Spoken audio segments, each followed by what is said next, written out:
چنانچہ حضرت سیدنا فاروق اعظم رضی اللہ تعالیٰ عنہ، اب یہاں پر مختلف جو ہے نا وہ روایتیں، جیسے میں نے آپ کو بتایا 26 ذی الحجہ 28 ذی الحجہ کیا ہے، بہرحال فجر کی نماز کے لیے آپ کا یہ سلسلہ ہوتا تھا کہ آپ لوگوں کو جگاتے تھے نماز کے لیے۔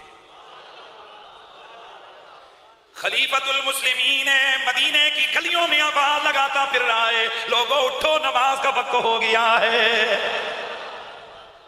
یہ ہے خلافت۔ ایک سرے سے دوسرے سرے تک حضرت عمر چکر لگایا کرتے، اور حضرت عمر نے یہ ادا اپنے پیارے نبی سے سیکھی تھی۔ رسول اللہ بھی آواز لگایا کرتے تھے الصلاۃ الصلاۃ۔ باقی روایتیں اگر نہ بھی ہوں تو یہ روایت تو موجود ہے کہ حضرت علی مدینہ منورہ میں تھوڑا دور آپ کا گھر تھا جو کرائے پہ لیا گیا۔ ایک مہینہ جب آیت تطہیر نازل ہوئی، اللہ کا رسول فجر کی نماز کے وقت حضرت علی کے دروازے پہ جا کر آواز لگاتے الصلاۃ الصلاۃ الصلاۃ، نماز کا وقت ہو گیا ہے، نماز کا وقت ہو گیا ہے، نماز کا وقت ہو گیا ہے۔ انما یرید اللہ لیذہب عنکم الرجس اہل البیت ویطہرکم تطہیرا۔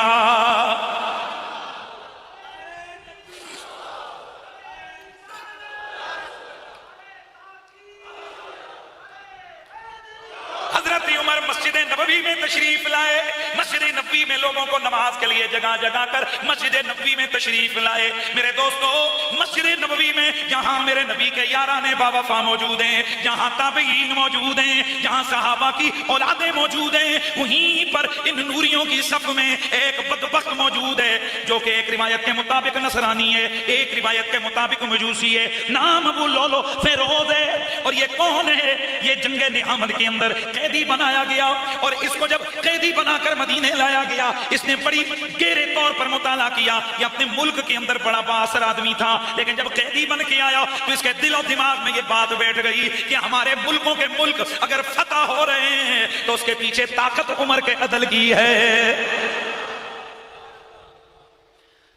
سمجھ گیا؟ وگرنہ یہ عرب کے بادیہ نشین جن کے اپنا ٹور کا گھر نہیں ہے، سواریاں نہیں ہیں، یہ جناب قبضے کرتے کرتے دنیا کی سپر طاقتوں روم اور فارس کو ٹکر دے کے ان کے ملکوں کے ملک فتح کر کے آ گئے۔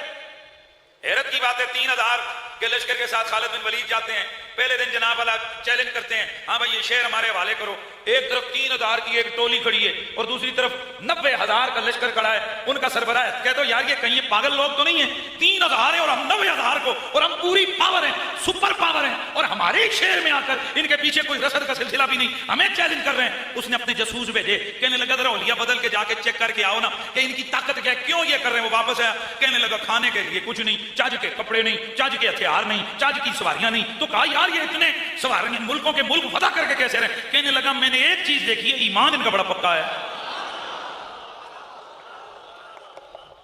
ان کے ایمان کے پکا ہونے کی صورت یہ کہ ایک شہر فتح نہیں ہو رہا۔ خالد بن ولید رضی اللہ تعالیٰ عنہ جیسا جرنیل پریشان ہو گیا۔ ایک دن آپ نے فرمایا سوچو کہیں ہم سے کوئی سنت رسول تو نہیں رہ گئی۔ صحابہ نے عرض کیا جی جی جی حضور ایک سنت تو رہ گئی، اتنے دن ہوئے سفر میں تھے، مسواک ہم نے نہیں کی ہے۔ آپ نے فرمایا چلو اب سارے نہر کے کنارے بیٹھو، توڑو مسواک اور مسواک کرو اپنے دانتوں میں۔ بیٹھ کے یہ مسواک کر رہے تھے، ان کے جو چلے کے اوپر بیٹھے ہوئے اوپی تھے انہوں نے دیکھا، انہوں نے کہا کیا؟ اور انہوں نے کہا دانت تیز کریں، لگتا ہے ان کا کچا چبانے کا دل کرتا ہے۔ انہوں نے خود بخود کلے کھولے پیغام بھیجا، ارے بھائی ہمیں کچا نہیں چبانا، یہ لو ملک فتح کرنا ہے، شہر فتح کرنا ہے تو شہر فتح کر دو۔ یہ ہے سنت کی برکت، ایمان اور یقین کتنا پکا ہے۔ تو یہ نہامن کی جنگ میں، مشہور جنگ نہامن، اس جنگ میں یہ قیدی بن کے آیا تھا، نام تھا اس کا ابو لولو فیروز، اور اس نے ایک دفعہ حضرت عمر کو دھمکی بھی لگائی تھی، اور یہ حضرت مغیرہ بن شعبہ رضی اللہ تعالیٰ عنہ یہ ان کا غلام تھا، اور یہ جو ہے نا یہ لوہے کا کام کرتا تھا۔ تو اس نے اس دن منصوبہ بنایا، اپنا تیز دار خنجر تیار کیا اور اس تیز دار خنجر کو زہر سے بجھایا، اور یہ آ کر صف میں، پہلی صف میں کھڑا ہو گیا۔ کیا بولا میں نے؟ پہلی صف میں کھڑا ہو گیا۔ صرف نمازیوں کی صفیں دیکھ کر بندہ پریشان نہ ہو جائے، کبھی کبھی جوتے چور بھی صفوں میں آ کر کھڑے ہوتے ہیں، اور کبھی کبھی خودکش قاتل بھی آ کر صفوں میں کھڑے ہو جاتے ہیں۔ اللہ اکبر۔ تو اصل پتہ تب چلتا ہے کہ یہ نمازی ہے، یہ تخریب کار ہے، جوتے چور ہے، یہ کیا ہے، کہ جب اس کا رشتہ امام کے ساتھ پتہ چلے گا، امام کے ساتھ اس کا رشتہ کیسے۔ بہرحال حضرت سیدنا عمر بن خطاب، ابھی جماعت کھڑی ہوئی، آپ جیسے ہی مصلی پہ کھڑے ہوئے، جماعت کھڑی ہوئی، یہ بدبخت آگے بڑھا، اس نے پھرتی کے ساتھ 3 بار اس تیزدار خونی خنجر سے آپ کے پیٹ میں کیے، جس سے حضرت عمر مصلی پہ گر گئے۔ حضرت عمر نے آواز لگائی، آپ نے فرمایا مجھے قتل کر دیا۔ پیچھے جو صحابہ تھے وہ تو مست اللہ کی عبادت میں تھے، آپ نے فرمایا پکڑو اس کتے کو، اس نے مجھے قتل کر دیا، مجھے زخمی کر دیا ہے۔ چنانچہ میرے نبی پاک کے صحابہ اور دیگر لوگ اس بدبخت کو پکڑنے کے لیے آگے بڑھے، اس نے جو آگے آتا اس پر خنجر سے حملہ آور ہو جاتا۔ اس نے 13 یہ ایک روایت میں 12 لوگوں کو زخمی کیا، جن میں سے بعد میں 6 شہید ہو گئے۔ چنانچہ جب یہ پکڑا گیا تو یہ بدبخت اس نے جب دیکھا کہ اب اور کوئی چارہ نہیں تو اس نے خودکشی کر لی۔ یہاں پر یہ بات بھی پلے باندھیے، یہ بات بھی سمجھ لیجئے کہ یہ خودکش حملے مسلمانوں نے شروع نہیں کیے، یہ تو مسلمانوں کے خلاف شروع ہوئے ہیں۔ کوئی گل سمجھ آئی؟ یہ خودکش حملے مسلمانوں نے شروع نہیں کیے، مسلمانوں کے خلاف شروع ہوئے۔ تو یہ پہلا خودکش حملہ تھا اسلام کے اندر، اسلامی تاریخ میں، جو کہ حضرت سیدنا عمر بن خطاب رضی اللہ تعالیٰ عنہ پر کیا گیا۔ حضرت عمر پاک کو جلدی جلدی ان کے زخموں پر کپڑا باندھ کر اٹھا کر گھر لایا گیا۔ جناب حضرت عمر گھر میں آئے، اللہ اللہ زخموں سے خون بہ رہا ہے، لیکن حضرت عمر فرماتے ہیں لوگوں نبی کی مسجد میں جماعت کون کروا رہا ہے؟ صحابہ پریشانی کے عالم میں کہ اب کیا ہوگا۔ چنانچہ جلدی جلدی حضرت عبدالرحمن بن عوف رضی اللہ تعالی عنہ آپ نے نماز پڑھائی، پہلی رکعت میں سورہ عصر پڑھی، دوسری رکعت میں سورہ کوثر پڑھی، اور یوں یہ بڑی مختصر سی فجر کی نماز ادا ہوئی۔ اللہ اکبر۔ اب ذرا چند چیزیں آپ سنیے۔ آپ نے اللہ کے نبی کے یہ یار حضرت سیدنا فاروق اعظم رضی اللہ تعالیٰ عنہ زخمی ہو کر 3 دن باحیات رہے، لیکن جب طبیب کو بلایا گیا کہ زخموں کو چیک کرے تو طبیب نے دیکھا زخم گہرا ہے۔ اس نے پوچھا کیا پینا پسند کریں گے؟ آپ نے فرمایا مجھے نبیذ، مجھے کھجوروں کا شربت پسند ہے۔ جب پلایا گیا تو وہ زخموں سے باہر نکلا۔ عرض کی حضور زخم بڑا گہرا ہے۔ حضرت عمر فاروق رضی اللہ تعالیٰ عنہ آپ نے اپنے زخموں پہ ہاتھ رکھا، پھر فرمایا کہ اب جو ہونا ہے لکھا ہوا ہو کے رہے گا۔ اب ذرا واقعہ سنیں۔ حضرت عمر چارپائی پہ لیٹے ہوئے تھے، کیا تھا بولو؟ چارپائی پر لیٹے ہوئے تھے۔ حضرت عمر چارپائی پر لیٹے ہوئے ہیں، ادھر حضرت علی اور امام حسن ان کی عیادت کے لیے تشریف لائے۔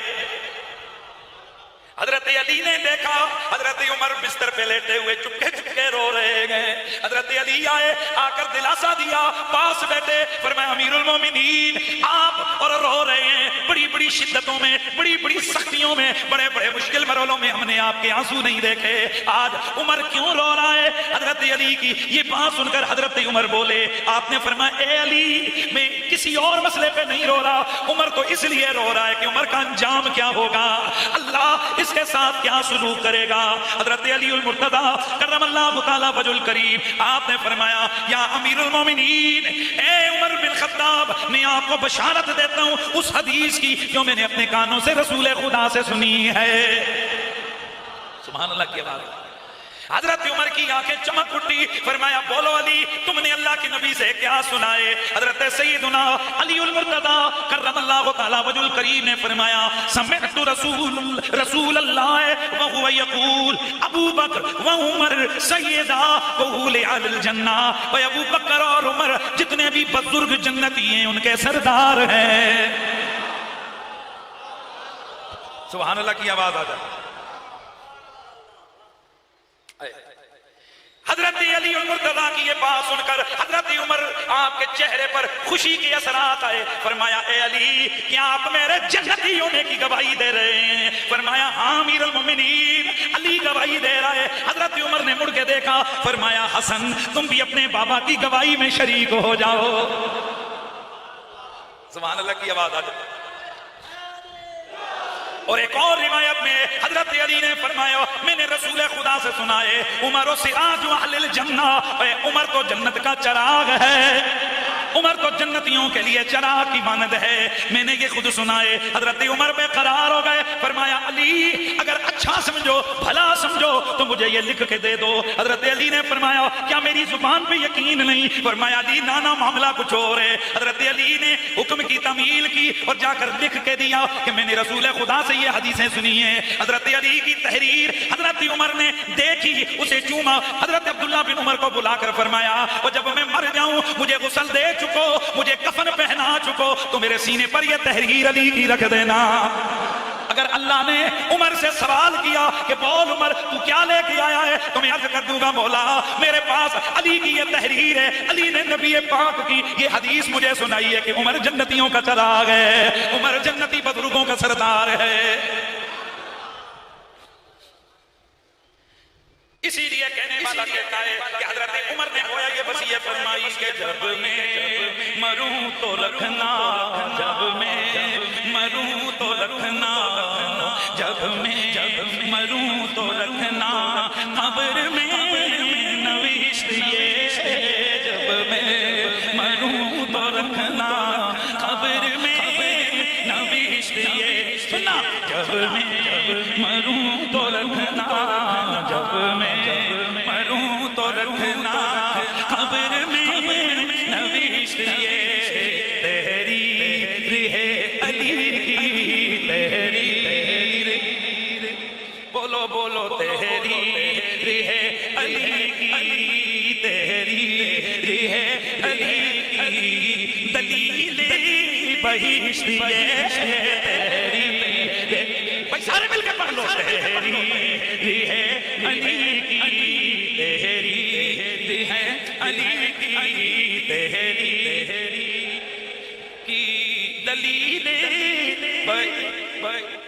یہاں کئی مردود قسم کے لوگ وہ کہتے ہیں حضرت عمر نے کچھ معاذ اللہ کچھ کٹیا کام کیتے انہیں نے تاں رو رہے سن نا، ورنہ اگر آپ کو پتا ہے آپ کہتے ہو کہ حضور نے فرمایا عمر شہید ہے، عمر جنتی ہے، عمر فی الجنہ، یہ ساری باتیں اگر حضرت عمر کو سنی ہوئی تھیں تو پھر کہ یقین نہیں تھا نبی کی بات پہ؟ تو جب یقین تھا تو پھر یہ رونا کس بات کا؟ میں نے کہا حضرت عمر کی بات چھوڑ، بتا رسول خدا دن میں 70 بار استغفار نہیں فرمایا کرتے تھے؟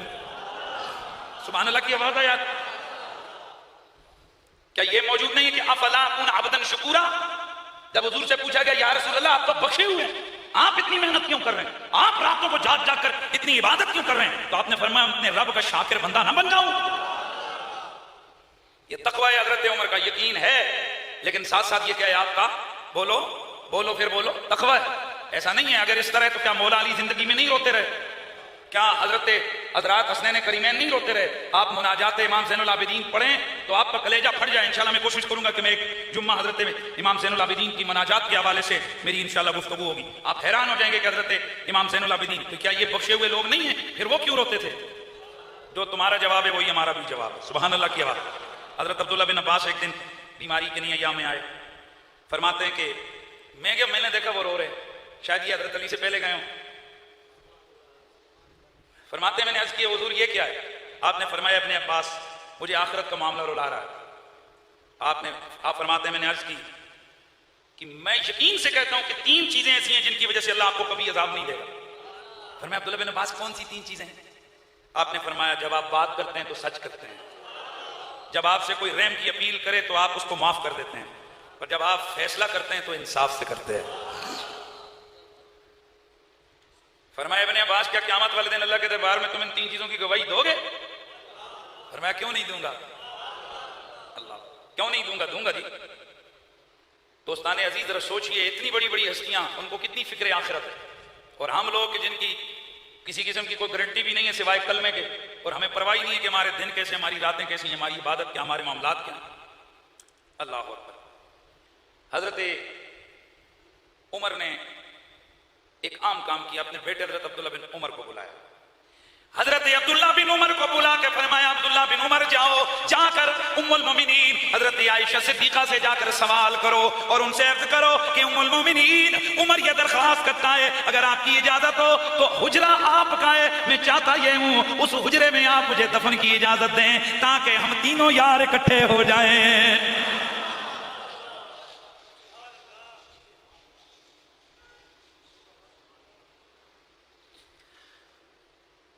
حضرت عبداللہ بن عمر اجازت لینے گئے اور جب تک آپ اجازت لے کے واپس نہیں آئے آپ کی نظریں دروازے پہ چلی. ادھر حضرت عبداللہ بن عمر کی قدموں کی آہٹ آئی. حضرت عمر بے قرار ہو کر اٹھ بیٹھے اور اٹھ کر فرمایا او بیٹے بول ام المومنین نے کیا جواب دیا ہے؟ عرض کی بابا جان میں گیا, میں نے دیکھا ام المومنین بیٹھ کے رو رہی تھی, آنسو بہا رہی تھی اور آپ کے لیے متفکر تھی. جب میں نے ان سے پوچھا, میں نے ان سے اجازت مانگی تو انہوں نے فرمایا کہ یہ جگہ تو میں نے اپنے لیے رکھی تھی تاکہ میں اپنے شوہر نامدار اور اپنے بابا کے ساتھ لیٹ جاؤں, لیکن اے ابن عمر میں سمجھتی ہوں کہ مجھ سے زیادہ حق عمر کا ہے, جاؤ انہیں کہو عائشہ نے اپنا حق آپ کو دے دیا ہے. دوستان گرامی, حضرت عمر نے جب یہ سنا آپ نے فرمایا ما کان شیء اہم الی من ذلک المرجع, فرمایا عمر کو اور جب یہ لیٹنے کی جگہ مل گئی ہے تو عمر کو اس سے آگے کسی چیز کی ضرورت نہیں ہے. عمر کو اور کچھ نہیں چاہیے. اب سمجھ آئی, یا اللہ مجھے شہادت دے اور نبی کے شہر میں دے. یہ نبی کے شہر میں کیوں اجازت مانگ رہے تھے؟ کیونکہ حضرت عمر کو شاید پتا تھا, اور وہ حدیث دیکھو میرے نبی نے, ابھی دفن انہوں نے آج ہونا ہے پر میرے نبی نے پہلے فرما دیا تھا کہ قیامت والے دن سب سے پہلے میں اپنی قبر سے ابو بکر اور عمر کا ہاتھ پکڑ کے باہر نکلوں گا.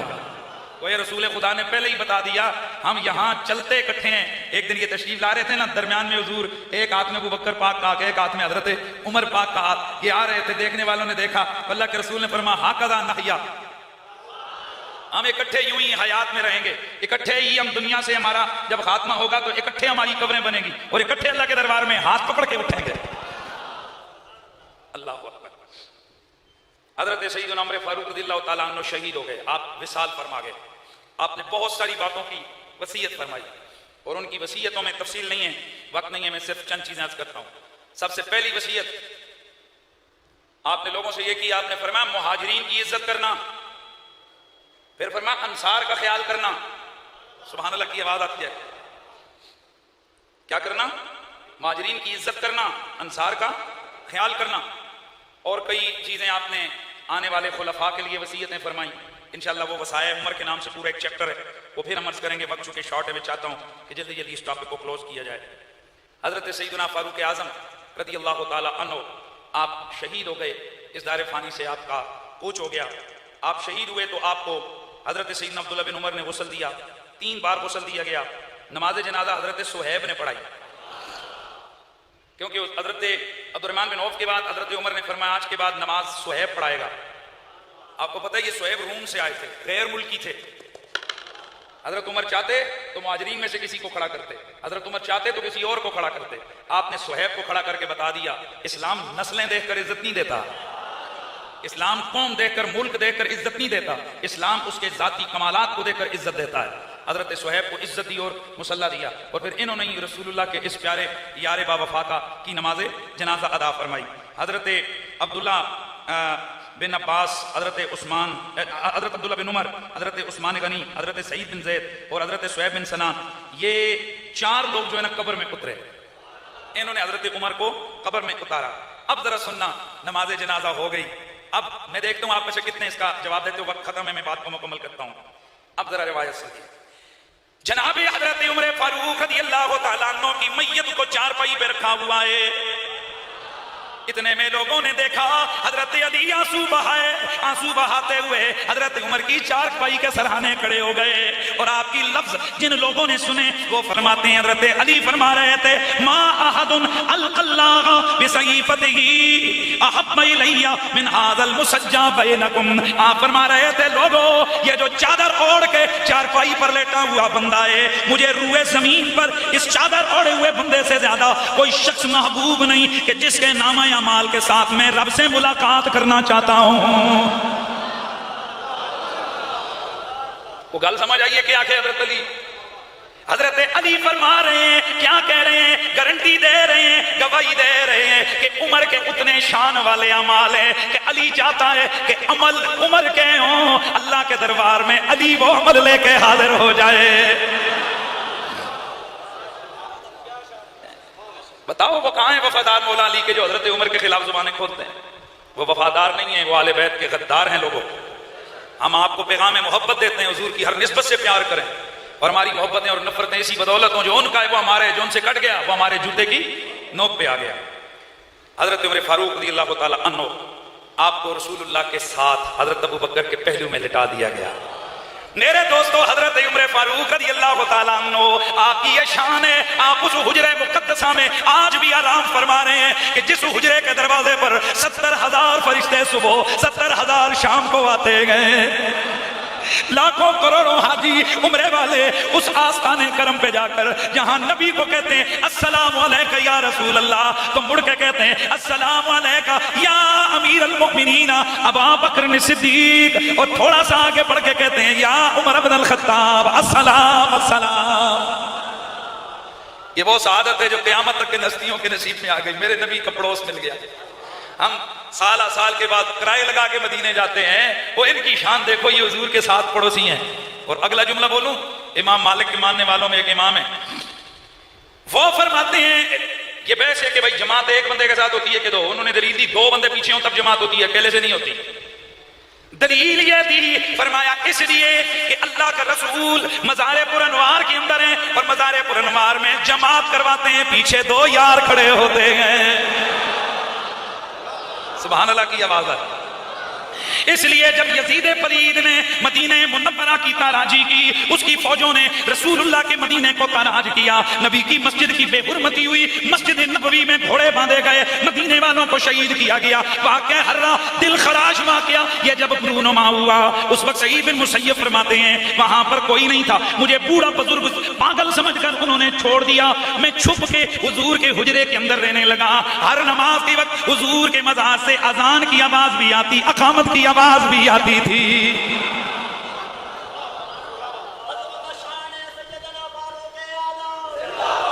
یہ ہیں وہ ہستیاں جو ہمارے بڑے ہیں، ان کے بارے میں ہم کہتے ہیں حق 4 یار، ان کے بارے میں ہم کہتے ہیں حق ابو بکر، حق عمر، حق عثمان، حق علی، ان کے بارے میں ہم کہتے ہیں، ان کے بارے میں ہم کہتے ہیں یہ ہمارے محبتوں کے قبلے ہیں، ان کے بارے میں ہم کہتے ہیں یہ ہمارے عشق کی معراج ہیں، ان کے بارے میں ہم کہتے ہیں یہ ہمارے بڑے، یہ آگے آگے ہوں گے، ہم ان کے پیچھے پیچھے جنت میں جائیں گے۔ آئے ہائے، کعبے میں نماز آج ادا کے رہے گی، خطاب کے بیٹے کی یہ آمد کا اثر ہے، وہ نام عمر، نام عمر، نام عمر